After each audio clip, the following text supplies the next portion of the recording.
नमस्कार दोस्तों। आज की वीडियो में मैं आपको बता के देने वाला हूँ हार्ट अटैक के बारे में। हार्ट अटैक क्या है, इसमें क्या क्या लक्षण होते हैं, क्या क्या इसका ट्रीटमेंट होता है, कंप्लीट डिटेल में सरल भाषा में एक्सप्लेनेशन मैं आपको इस वीडियो में देने वाला हूँ।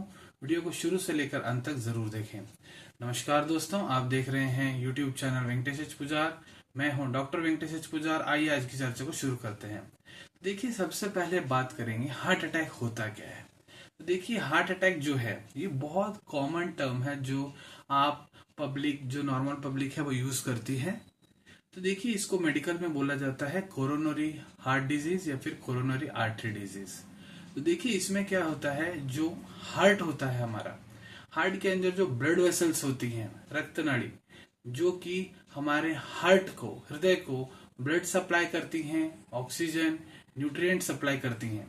तो क्या होता है, उस ब्लड वेसल के अंदर यदि प्लेक जमा हो जाता है, गंदगी जमा हो जाती है, प्लेक, गंदगी को प्लेक बोलते हैं, प्लेक जमा हो जाता है, तो उस वजह से क्या होता है, ब्लड जिस तरह से जाना चाहिए नहीं जा पाता है, ऑक्सीजन, न्यूट्रिएंट जो हार्ट को मिलने चाहिए वो नहीं मिल पाते हैं। इस तरह से क्या होता है, हार्ट डैमेज हो जाता है। सरल भाषा में समझाना चाहूं तो देखिए, आप लोगों का जो बाथरूम का सिंक होता है, जैसे वो ब्लॉक होता है, पानी नीचे नहीं जाता है, फिर उसको क्लियर करते हैं ना आप लोग।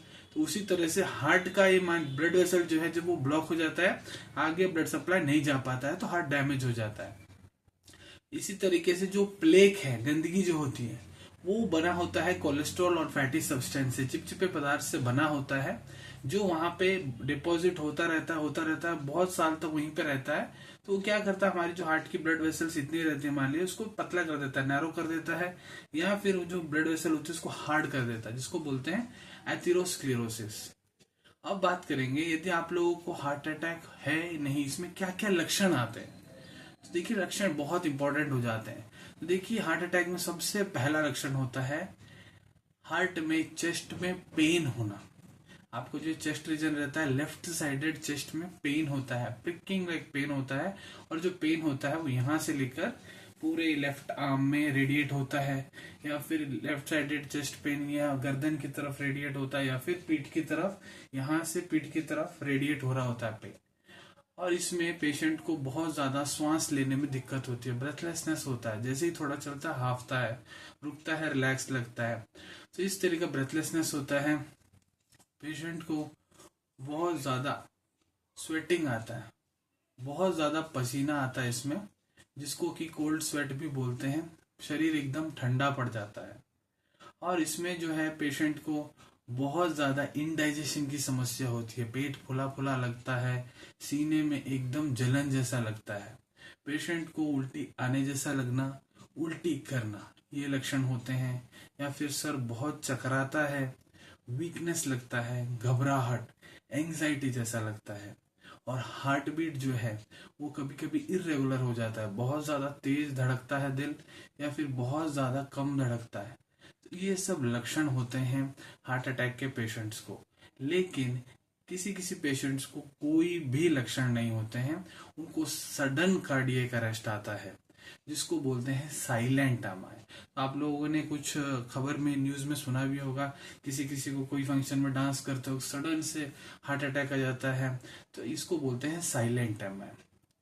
अब हम बात करने वाले हैं कि हार्ट अटैक जो होता है, इसके होने के प्रमुख कारण क्या है।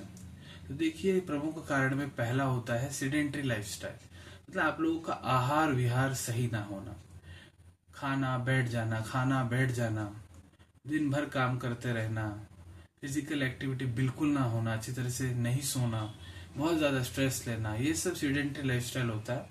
या फिर जिन लोगों को बीपी की समस्या है, बीपी बिल्कुल भी कंट्रोल में नहीं है, जिन लोगों को शुगर, डायबिटीज की समस्या है, बिल्कुल भी डायबिटीज कंट्रोल में नहीं है, या फिर कोलेस्ट्रॉल जो है आपका बहुत ज्यादा हाई है, या फिर आप लोग बहुत ज्यादा स्मोकिंग करते हैं, सिगरेट वगैरह, बीड़ी वगैरह बहुत ज्यादा पीते हैं।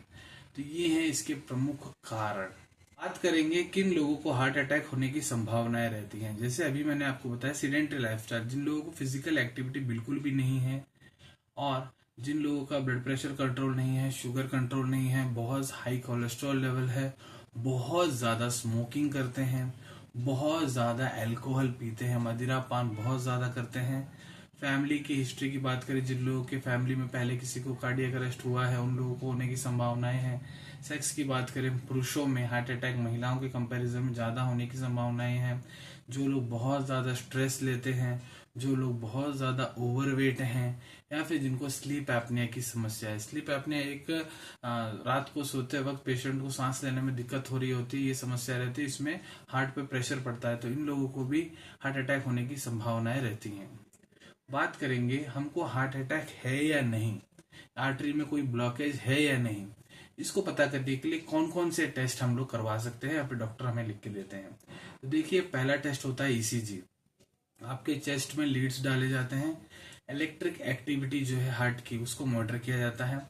अगला है हॉल्टर मॉनिटरिंग टेस्ट। इसमें क्या होता है, एक मशीन आपके चेस्ट में यहाँ पे लेफ्ट साइड में लगा दी जाती है, जो कि 24 घंटे तक आपके वहीं पे रहती है। तो वो क्या करती है, आपकी इरेगुलर हार्ट बीट्स हैं, कब धड़कन ज्यादा बढ़ रही है, कम हो रहा है, ब्लड फ्लो कितना है कितना नहीं है, सब नोट करके डॉक्टर को रीडिंग देता है। अगला है इकोकार्डियोग्राम, जिसमें साउंड वेव्स की मदद से स्कैनिंग से जो है हार्ट की हेल्थ के बारे में पता लगाया जाता है। अगला है ब्लड टेस्ट। ब्लड टेस्ट में CKMB ट्रोपोनिन टेस्ट कराए जाते हैं। तो ये एंजाइम्स जो है तभी हमको पॉजिटिव आते हैं जब हमारा हार्ट जो डैमेज हो चुका होता है। अगला है TMT टेस्ट। तो देखिए, TMT टेस्ट कब करवाते हैं, जब आप लोगों को कोई भी, जब आप फिजिकल एक्टिविटी कर रहे हो तब आपको चेस्ट में पेन आ रहा है लेकिन नॉर्मल टाइम पे नहीं आ रहा है, तो ऐसे में TMT टेस्ट कराया जाता है। TMT टेस्ट में क्या होता है, आपको एक ट्रेडमिल जो रहता है उस पर चलाया जाता है और लीड्स वगैरह लगाई जाती हैं, हार्ट की एक्टिविटीज को चेक किया जाता है। या फिर आपको वहीं पे एक साइकिलिंग रहता है, तो वहाँ साइकिलिंग कराया जाता है, आपको लीड्स वगैरह लगाई जाती हैं, हार्ट की एक्टिविटीज को मॉनिटर किया जाता है। अगला है एंजियोग्राम। एंजियोग्राम क्या होता है, एक एक्सरे होता है हार्ट का। तो इसमें क्या होता है, ब्लड वेसल्स में डाई डाली जाती है, तो हार्ट में डाई जाता है तो वहां पता लगता है कि ब्लॉकेज कहाँ पे है, कितना ब्लॉकेज है, ब्लॉकेज का पता लगाया जाता है। तो अगला होता है CT scanning. CT scan heart का किया जाता है कैल्शियम डिपॉजिट्स को देखने के लिए। CT कोरोनरी एंजियोग्राम किया जाता है। अगला होता है न्यूक्लियर स्ट्रेस टेस्ट। तो ये सब टेस्ट किए जाते हैं डायग्नोस करने के लिए कि आप लोगों को कोई हार्ट की समस्या है या नहीं। बात करेंगे डॉक्टर्स के पास हमको कब जाना चाहिए। तो देखिए, जितने भी लक्षण मैंने आपको बताए हैं, यदि आपको उनमें से एक भी लक्षण आ रहा है, आपको लग रहा है मुझे थोड़ा प्रॉब्लम आ रही है, तो 1 घंटे के अंदर अंदर ही आपको हॉस्पिटल जाना है, ताकि डॉक्टर जो भी उससे रिलेटेड जांच है वो कर पाए और आपका जो हार्ट है उसको ज्यादा से ज्यादा सेफ किया जा सके। बात करेंगे, यदि आप लोगों को हार्ट अटैक होता है, आप हॉस्पिटल पहुंच जाते हैं, तो इसकी ट्रीटमेंट क्या क्या होती है। तो देखिए, सबसे पहले अगर आपका हार्ट अटैक कंफर्मेशन हो जाता है तो डॉक्टर्स आप लोगों को पहले ओरल मेडिकेशन देते हैं, जिसमें से आता है टैबलेट डिस्प्रिन 325 mg के एक दिया जाता है, या फिर एकोस्प्रिन 150 mg की 2 टैबलेट दी जाती हैं। क्लोपिलेट 75 mg की 4 टैबलेट्स दी जाती हैं। सॉर्बिट्रेट 10 mg की जीभ के नीचे रखी जाती है टैबलेट, या फिर अपनी निगाया जाता है। टैब अटोरवा 40 mg की 2 टैबलेट्स आपको दी जाती हैं। इसके बाद आपको हॉस्पिटल में एडमिट किया जाता है और वहां पे भी कुछ इंजेक्शंस वगैरह चलाई जाती हैं। अगर डॉक्टर को लगता है ब्लॉकेज ज्यादा है तो डॉक्टर आपको सर्जरी के लिए भी सजेस्ट कर सकते हैं। तो इसमें सर्जरीज होती हैं coronary angioplasty, coronary artery bypass surgery. Coronary angioplasty क्या होता है उसके बारे में जान लेते हैं। कोरोनरी एंजियोप्लास्टी जो है 2 तरीके का होता है। पहला होता है बलून एंजियोप्लास्टी, दूसरा होता है एंजियोप्लास्टी विद स्टंटिंग। बात करेंगे बलून एंजियोप्लास्टी के बारे में। तो इसमें क्या होता है, देखिए, आपका जो पाँव के पास फेमरल आर्टरी होता है या फिर हाथों में जो रेडियल आर्टरी होता है, यहाँ से एक कैथेटर को डाला जाता है, जहाँ पे वो ब्लॉकेज है वहां तक एक कैथेटर को भेजा जाता है। कैथेटर को इन्फ्लेट किया जाता है। जब वो कैथेटर, मान लीजिए ये ब्लड वेसल ब्लॉकेज है, यहाँ पे कैथेटर पहुंच जाता है, उसको इन्फ्लेट किया जाता है, तो बलून जो है इस तरीके से इन्फ्लेट हो जाता है और जो ब्लड वेसल उसको खोल देता है, गंदगी को धकेल देता है। तो इससे वहां का जो आपका ब्लड फ्लो है वो कंटिन्यू हो जाता है, हार्ट की एक्टिविटी जो है फिर से नॉर्मल हो जाती है। तो ये है बलून एंजियोप्लास्टी। बात करेंगे एंजियोप्लास्टी विद स्टंटिंग। तो देखिए, इसमें भी क्या होता है, सेम आपकी टांग के पास से जो है फेमरल आर्टरी या फिर हाथ में जो रेडियल आर्टरी होता है, वहां से कैथेटर को डाला जाता है, जहां ब्लॉकेज है वहां तक वो कैथेटर जाता है। फिर वहां पे एक मेटल मैश जो होता है, छोटा सा एक पीस होता है, उसको जहां ब्लॉकेज है वहां पे छोड़ देते हैं, वहां पे छोड़ दिया जाता है। पहले तो सबसे पहले यहाँ भी जो होता है बलून इन्फ्लेट किया जाता है, वो जो हार्ट के जो ब्लॉकेज होता है उसको क्लियर करते हैं। उसके बाद वहां पे एक मेटल मेश को छोड़ा जाता है।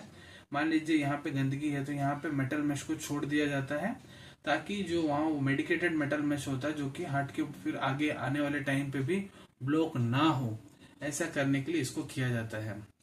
यदि देखिए हार्ट में जो है ब्लॉकेज 3 है 4 है तो वहां पर एंजियोप्लास्टी या फिर स्टंटिंग नहीं किया जाता है, वहां पे किया जाता है कोरोनरी आर्टरी बाईपास सर्जरी या फिर कोरोनरी आर्टरी बाईपास ग्राफ्टिंग बोला जाता है।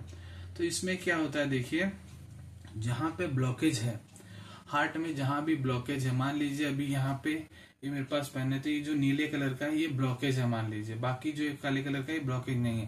तो यहाँ पे ब्लॉकेज है ना, तो एक बाईपास, एक नया पाथवे बनाया जाता है। जैसे आप लोगों ने सुना होगा आपके सिटी में बाईपास रोड होते हैं, क्या होता है नॉर्मल रोड जा रहा होता है, ऊपर से एक रोड लेके जाते हैं ताकि जिसको सिटी के बाहर डायरेक्ट जाना है उस रोड से डायरेक्ट निकल जाए। उसी तरह से यहाँ पे हमारे हार्ट में मान लीजिए यहाँ जो है नीले कलर का यहाँ ब्लॉकेज है, तो ये ब्लड वेसल्स लिए जाते हैं आपके हाथों से या फिर आपके पाँव से, बॉडी के किसी अलग पार्ट से ब्लड वेसल्स को काट के निकाला जाता है। फिर उसके बाद यहाँ पे ब्लॉकेज है मान लीजिए, तो यहाँ पे एक ब्लड वेसल, दूसरा ब्लड वेसल यहाँ पे उसके नीचे के भाग में जहां वो ब्लॉकेज है उसके नीचे के पार्ट में एक ब्लड वेसल, ऊपर के पार्ट में एक ब्लड वेसल लगाया जाता है। उसके बाद यहाँ पे उसको स्टिच कर दिया जाता है, सील दिया जाता है और यहाँ पे एक नया पाथवे बना दिया जाता है। तो अब जो ब्लड है वो यहाँ से फ्लो होना था, अब वो यहाँ से नहीं होके ये जो नया पाथवे बना है यहाँ से जाएगा। तो इसको बोला जाता है कोरोनरी आर्टरी बाईपास सर्जरी या फिर कोरोनरी आर्टरी बाईपास ग्राफ्टिंग। तो ये नया पाथवे बन गया, अब ब्लड यहाँ से ना जाके यहाँ से जाएगा और हार्ट को जो ब्लड सप्लाई मिलना चाहिए, ऑक्सीजन न्यूट्रिएंट्स मिलने चाहिए वो मिल जाते हैं और हार्ट नॉर्मल फंक्शनिंग करने लगता है। तो ये बाईपास सर्जरी जो है ये किया जाता है जब आप मेडिकेशन वगैरह लेके 7-8 दिन तक रिकवर हो जाते हैं, उसके बाद इसको किया जाता है। बात करेंगे ऑपरेशन भी हो गया, इसके बाद हम लोगों को अपना केयर क्या क्या रखना है। देखिए आप लोगों को स्मोकिंग नहीं करना है बिल्कुल भी, आप लोगों को ज्यादा स्ट्रेस नहीं लेना है, अच्छा डाइट रखना है और जो भी डॉक्टर ने मेडिकेशंस दी हैं उन मेडिकेशंस को टाइम टू टाइम लेना है। ब्लड थिनर्स हो गए, एंटी हाइपरटेंसिव मेडिकेशंस होगी, और डॉक्टर से जब वो विजिट करने के लिए बोलते हैं जिस डेट पे उस डेट पे जाके मिलते रहना है, डॉक्टर से विजिटिंग होती रहनी चाहिए। तो ये सब था हार्ट अटैक के बारे में। जितनी भी जानकारी, आशा करता हूँ जितनी भी जानकारी मैंने आपको इस वीडियो में दी है सब आपको अच्छे से समझ में आ गई होंगी। यदि आप आगे भी इसी तरह के मेडिकल टॉपिक पे वीडियोस देखना चाहते हैं, चैनल को सब्सक्राइब करना ना भूलें। जो बाजू में सब्सक्राइब बटन दिख रहा है उसको दबा दें, उससे हमारे आगे आने वाली सारी वीडियोस आप तक जल्द से जल्द पहुंच जाएंगी। वीडियो यदि पसंद आया है लाइक का बटन दबाएं, इस वीडियो को ज्यादा से ज्यादा अपने दोस्तों के साथ शेयर करें या फिर जिनको इस वीडियो की जरूरत है उनके साथ आप इसको शेयर कर सकते हैं। वीडियो को देखने के बाद भी यदि आपके मन में कोई भी डाउट है कमेंट सेक्शन में कमेंट करें, मैं उसका उत्तर देने का प्रयत्न करूंगा। मिलते हैं आप सभी से अगले वीडियो में कुछ नए विषय के साथ। टिल देन टेक केयर, धन्यवाद।